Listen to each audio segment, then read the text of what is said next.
Good morning बच्चों।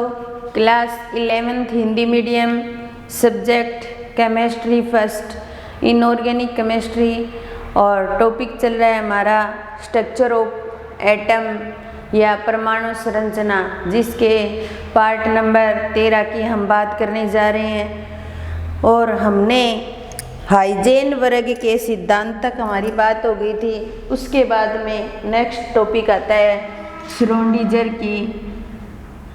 Schrodinger की तरंग समीकरण। कई बार पेपर में 1 नंबर के अंदर इसकी जो इक्वेशन होती है वो लिखवा ली जाती है। तो श्रोडिंगर की तरंग समीकरण, श्रोडिंगर की जो तरंग समीकरण है, del psi del x square plus del psi del y square और del square psi del z square plus 8 pi square m बटा में h square E minus we psi बराबर 0। ये समीकरण होती है जिसके अंदर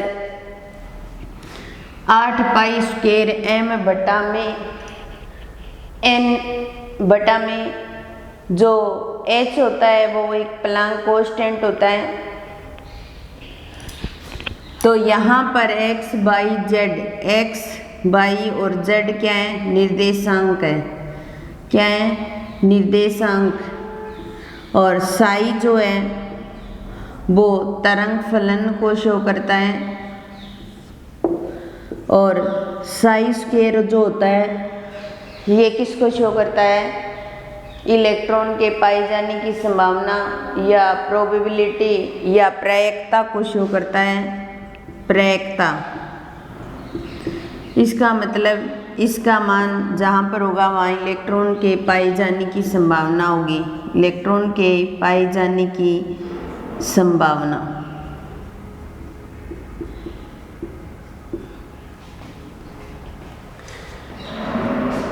V जो होता है वो स्थितिज ऊर्जा को शो करता है। स्थितिज ऊर्जा। और E जो है वो कुल ऊर्जा को शो कर रहा है। H जो होता है वो क्या होता है? प्लैंक कांस्टेंट होता है। प्लैंक कांस्टेंट होता है।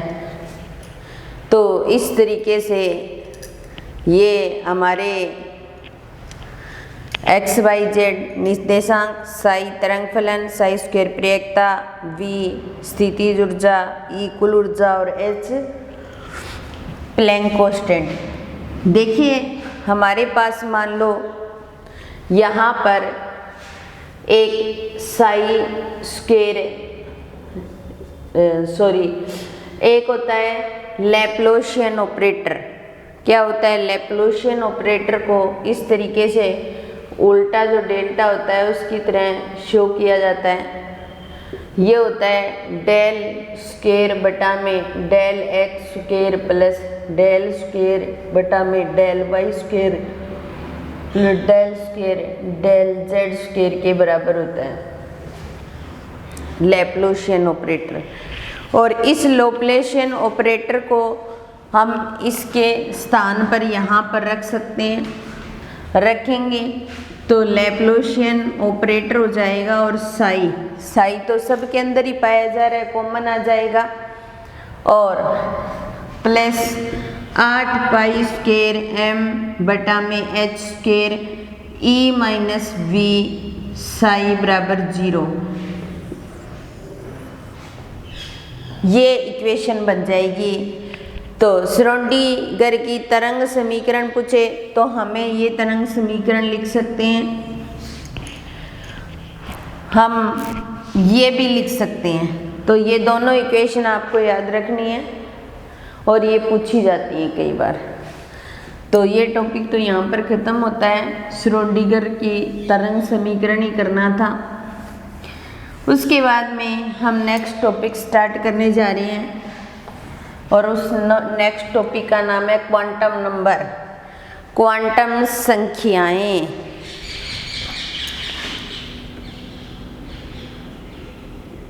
क्वांटम संख्याएं।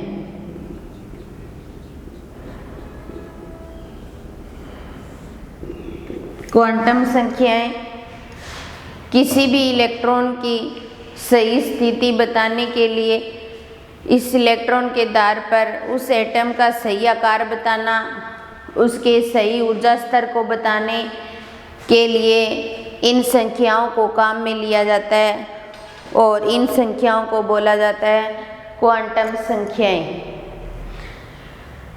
तो क्वांटम संख्या 4 प्रकार की होती हैं।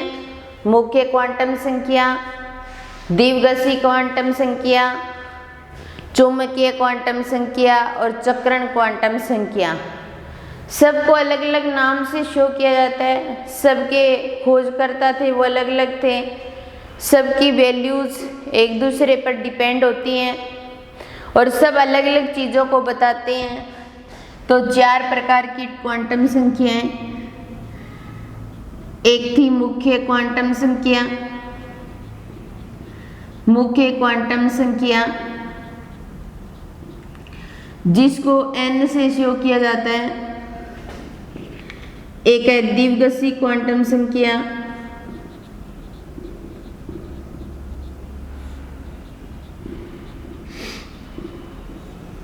जिसको L से शो किया जाता है। एक है चुंबकीय क्वांटम संख्या,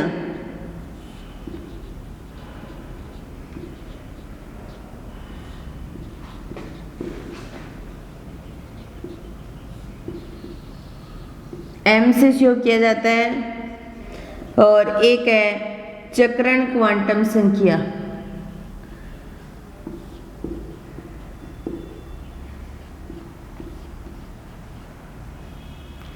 जिसको S से शो किया जाता है। ये 4 प्रकार की क्वांटम संख्या जिनके द्वारा इलेक्ट्रॉन की स्थिति, उसके कोष के बारे में, आकार के बारे में, ऊर्जा स्तर के बारे में, चक्रण के बारे में सब चीज़ें ज्ञात कर सकते हैं। तो एक एक क्वांटम संख्या को लेते हैं। सबसे पहली आती है मुख्य क्वांटम संख्या। मुख्य क्वांटम संख्या जिसको n से शो किया जाता है। इसकी खोज बोर नामक साइंटिस्ट ने की और जो ये क्वांटम संख्या है ये कोष को या कक्षा को या ऊर्जा स्तर को बताने का काम करती है। कोष बता सकती है, कक्षा बता सकती है, ऊर्जा स्तर को बता सकती है। इसके लिए n का मान 1 से अनंत तक हो सकता है। 1 से अनंत तक हो सकता है, क्योंकि इन क्वांटम संख्याओं का आना बहुत ही जरूरी है। क्योंकि इन क्वांटम संख्या के आधार पर हम प्रत्येक कोष या कक्षक जो होते हैं या उपकोष जो होते हैं उनकी ऊर्जा स्तर का निर्धारण करेंगे। तो n बराबर 1 हो सकता है, 2 हो सकता है, 3, 4, 5, 6 डैश डैश अनंत, मतलब इनफिनाइट तक वैल्यू हो सकती है n की। अगर n का मान 1 है तो यहाँ पर कोष कौन सा हो जाएगा, k हो जाएगा। यहाँ पर n का मान का मान 2 है तो L कोष हो जाएगा। n का मान 3 है तो M कोष हो जाएगा, K L M। n का मान 4 है तो N हो जाएगा। n का मान 5 है तो O कोष हो जाएगा। इस तरीके से हम n के मान से कोष निकाल सकते हैं। n का मान 1 है तो k कोष हो गया, n का मान 2 है तो L, n का मान 3 है तो M, n का मान 4 है तो N, या n का मान 5 है तो O कोष हो जाएगा। इस तरीके से कोष का मान निकाल सकते हैं हम। कोष के अंदर कोष में उपस्थित इलेक्ट्रॉन की संख्या भी निकाल सकते हैं। उपस्थित इलेक्ट्रॉनों की संख्या भी निकाल सकते हैं। उसका फॉर्मूला हो जाएगा 2n²। प्रत्येक कोश के अंदर कितने इलेक्ट्रॉन प्रेजेंट होंगे उसको निकाल सकते हैं। अगर n का मान 1 है, k कोश और k कोश के अंदर कितने इलेक्ट्रॉन होने चाहिए? 2 और 1 की स्क्वायर बराबर 2। k कोश के अंदर 2 इलेक्ट्रॉन होंगे। उसी प्रकार फिर 2 और 2 की स्क्वायर 4 और 4 दूनी 8। l कोश, n का मान 2 होगा तो कोश तो l हो जाएगा और l कोश में 8 इलेक्ट्रॉन होंगे। उसके बाद में n का मान 3 तो 3 की स्क्वायर 9, 9 दूनी 18। तो n का मान 3 होगा तो कोश तो m हो जाएगा और इलेक्ट्रॉनों की संख्या कितनी हो जाएगी? 18। उसी प्रकार 2, 4 की स्क्वायर 16, 16 दूनी 32। अगर n का मान 4 है तो कोश तो n हो जाएगा और इलेक्ट्रॉनों की संख्या 32 हो जाएगी। इसी प्रकार अगर 2, 5 की स्क्वायर 25, 25 दूनी 50। अगर n का मान 5 है तो वो कोश हो जाएगा और इलेक्ट्रॉनों की संख्या कितनी आ जाएगी? 50 आ जाएगी। ये हमारी क्या थी? क्वांटम संख्या, जिसमें मुख्य क्वांटम संख्या की बात कर रहे हैं। तो खोज बोर नामक वैज्ञानिक ने की। कोश कक्षा ऊर्जा स्तर को बताता है। n का मान l से इन्फिनाइट तक हो सकता है और n का मान 1, 2, 3, 4 अनंत तक हो सकता है। हमें किसी इलेक्ट्रॉन की केंद्र से बाह्यतम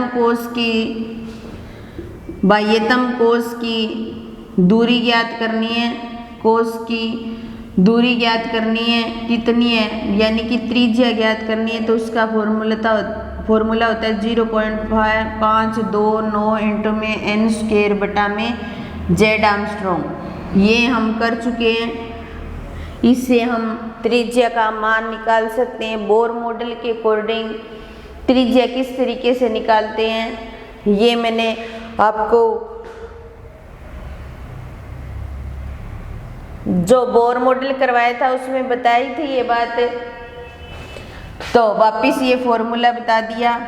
और अगर ऊर्जा निकालनी हो तो ऊर्जा का फॉर्मूला भी हमने किया था 13.6 इंटू में 10 की पावर 13.6 इंटू में 10 की पावर कुछ नहीं आता, इंटू में वो तो वेग में आता है -13.6 Z² बटा में n² इलेक्ट्रोवोल्ट पर एटम। इसके द्वारा हम एनर्जी भी निकाल सकते हैं। तो इस तरीके से ये थी हमारी मुख्य क्वांटम संख्या जिससे n का मान निकाला जाता है। उसके बाद में सेकंड करेंगे और सेकंड है L से शो किया जाता है या बोल सकते हैं द्विगसीय क्वांटम संख्या।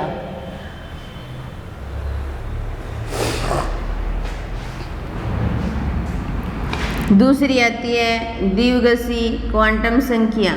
द्विगसीय क्वांटम संख्या जिसको L से शो किया जाता है या फिर इसको मोमेंटम क्वांटम संख्या या संवेग क्वांटम संख्या भी कह सकते हैं अपने।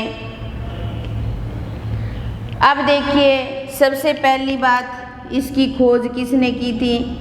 सोमरफील्ड नामक वैज्ञानिक ने की थी। सोमरफील्ड नामक वैज्ञानिक ने की थी। मुख्य रूप से ये जो क्वांटम संख्या है वो उपकोष को बताती है, उनके अंदर उपस्थित ऊर्जा को बताती है। उपकोष और ऊर्जा को बताने का काम करती है और साथ में इससे कोणीय संवेग भी ज्ञात किया जा सकता है। तो L का मान हमेशा n से कम होगा, हमेशा n से कम होता है, मतलब अपने कम होता है। जो मुख्य क्वांटम संख्या n की थी उससे l का मान हमेशा कम होगा। l का मान शून्य से अनंत तक हो सकता है, अनंत तक हो सकता है, यानी कि शून्य से स्टार्ट करके अनंत तक हो सकता है अपने, या शून्य से स्टार्ट करके अनंत ना करके अपने लिख सकते हैं n-1 तक होता है, मतलब हमेशा ही एक कम होगा। n का मान अगर 1 है तो l का मान हमेशा 0 रहेगा, n का मान 2 है तो l का मान हमेशा 1 रहेगा, और n का मान 3 है तो l का मान 2 रहेगा, और n का मान 4 है तो l का मान 3 रहेगा। अब देखिए हमने कहा कि n का मान अगर 1 है, ये मुख्य क्वांटम संख्या की बात कर रहे हैं हम साथ में, क्योंकि सभी एक दूसरे से संबंधित है, मुख्य क्वांटम संख्या कर चुके हैं, और ये द्विघाषी क्वांटम संख्या, द्विघाषी क्वांटम संख्या, ठीक है। तो n का मान 1 है तो उस कंडीशन में l का मान 0 होता है। ये देखिए n का मान 1 तो l का मान 0, n का मान 2 तो l का मान 1, और n का मान 3 तो l का मान 2, और n का मान 4 तो l बराबर 3। अब देखिए l का मान 0 भी हो सकता है, 1 भी हो सकता है, 2 भी हो सकता है, और 3 भी हो सकता है। तो l का मान 0 है तो ये s उपकोष को शो करेंगे, l का मान 1 है तो p उपकोष को शो करेंगे, l का मान d है तो d को, 2 है तो d को, और 3 है तो f को ऐसे शो करेंगे, यानी कि s p d f। तो जो s p d का अर्थ क्या है, इसका अर्थ है शार्प, इसका अर्थ है प्रिंसिपल, डिफ्यूज, और इसका अर्थ है फंडामेंटल, फंडामेंटल।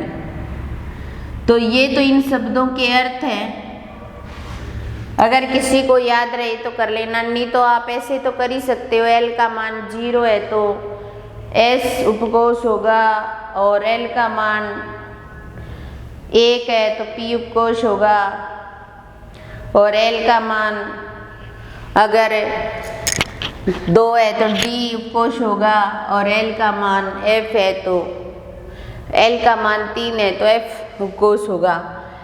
अब देखिए यहाँ पर अब इनके अंदर इलेक्ट्रॉनों की संख्या निकाल सकते हैं, इलेक्ट्रॉनों की संख्या निकाल सकते हैं अपने, और इसके लिए 2l+1 का फॉर्मूला लगता है इलेक्ट्रॉनों की संख्या निकालने के लिए। यहाँ पर अब हम दोनों क्वांटम संख्याओं को साथ में लेकर चलेंगे, मुख्य क्वांटम संख्या और द्विघाषी क्वांटम संख्या, यानी कि ये तो n है और ये l है, कर तो l ही रहे हैं, और उपकोष कौन सा होगा, और उपकोष में इलेक्ट्रॉन की संख्या, उपकोष में इलेक्ट्रॉन की संख्या निकालनी है हमें। जब n का मान 1 होता है तो यहाँ पर l का मान 0 होता है, और जब l का मान 0 है तो कौन सा उपकोष होगा, s हो जाएगा। इलेक्ट्रॉन की संख्या निकालने के लिए 2l+1 का फॉर्मूला लगेगा। तो देखिए l का मान 0 तो 2 इंटू में 0 + 1 बराबर कितना आ गया, 2। तो इलेक्ट्रॉनों की संख्या कितनी आ जाएगी, 2 आ जाएगी, ठीक है। n का मान अगर 2 है तो उस कंडीशन में l का मान क्या होता है, 1 होता है, और जब l का मान 1 है तो p उपकोष हो जाएगा, और 2 इंटू में 1 + 1 बराबर 2, और +1 3, और 3 दूनी 6, तो 6 इलेक्ट्रॉन हो जाएंगे, ठीक है। और n का मान अगर 3 है तो उस कंडीशन में l का मान क्या होगा, 2 होगा, और उपकोष कौन सा हो जाएगा, d हो जाएगा। ये देखो d उपकोष, और 2 इंटू में 2 और +1, 2 दूनी 4, 1 5, 5 दूनी 10, तो d में 10 इलेक्ट्रॉन आ सकते हैं। n का मान अगर 4 है तो उस कंडीशन में l का मान 3 रहेगा और f उपकोष हो जाएगा। तो 2 और 2 इंटू में 3 6 और 1 7 और 7 दूनी 14 इलेक्ट्रॉन होंगे। तो जो s उपकोष होता है ना उसका एक ही डब्बा बनता है, उसमें 2 इलेक्ट्रॉन आ सकते हैं। और p उपकोष होता है उसके 3 डब्बे बनते हैं, ऐसे 1 2 3 4 5 6 इलेक्ट्रॉन आ सकते हैं। और d के क्या होते हैं 5 डब्बे बनते हैं इस तरीके से 1 2 3 4 5 6 7 8 9 10 इलेक्ट्रॉन आ सकते हैं। बस d तक ही भरते हैं अपने इलेक्ट्रॉनिक कॉन्फ़िगरेशन करते तो f में इलेक्ट्रॉन नहीं भरते क्योंकि ज़्यादा कॉम्प्लिकेटेड स्ट्रक्चर बन जाती है इसकी। ठीक है, तो ये थी l या द्विगसीय क्वांटम संख्या। खोज सोमरफील्ड ने की। उपकोष या ऊर्जा को बताते हैं l का मान हमेशा n से कम होता है। l का मान 0 है तो n-1 तक लेंगे और 0 से n-1। n का मान 1 है तो l का मान 0 हो जाएगा। n का मान 2 है तो l का मान 1 हो जाएगा। n का मान 3 है तो l का मान 2 हो जाएगा। n का मान 4 है तो l का मान 3 हो जाएगा। अगर l का मान 0 है तो s उपकोष होगा। l का मान 1 है तो p उपकोष हो जाएगा। 2 है तो d उपकोष हो जाएगा। 3 है तो शार्प प्रिंसिपल डिफ्यूज फंडामेंटल। इलेक्ट्रॉनों की संख्या इस फॉर्मूले से निकाल सकते हैं।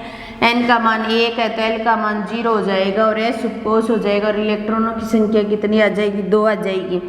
और n का मान 2 है तो l का मान 1 हो जाएगा p उपकोष और इलेक्ट्रॉनों की संख्या 6 आ जाएगी। n का मान 3 है तो l का मान 2 होगा, d उपकोष आ जाएगा, 10 इलेक्ट्रॉनों की संख्या आ जाएगी। और n का मान 4 है तो l का मान 3 होगा, f उपकोष आ जाएगा और इलेक्ट्रॉनों की संख्या 14 आ जाएगी। तो इसके साथ ही हमारी 2 क्वांटम संख्याएं कंप्लीट होती है। इनसे संबंधित कुछ क्वेश्चन करेंगे नेक्स्ट क्लास में और बाकी दोनों क्वांटम संख्याएं भी करेंगे। धन्यवाद।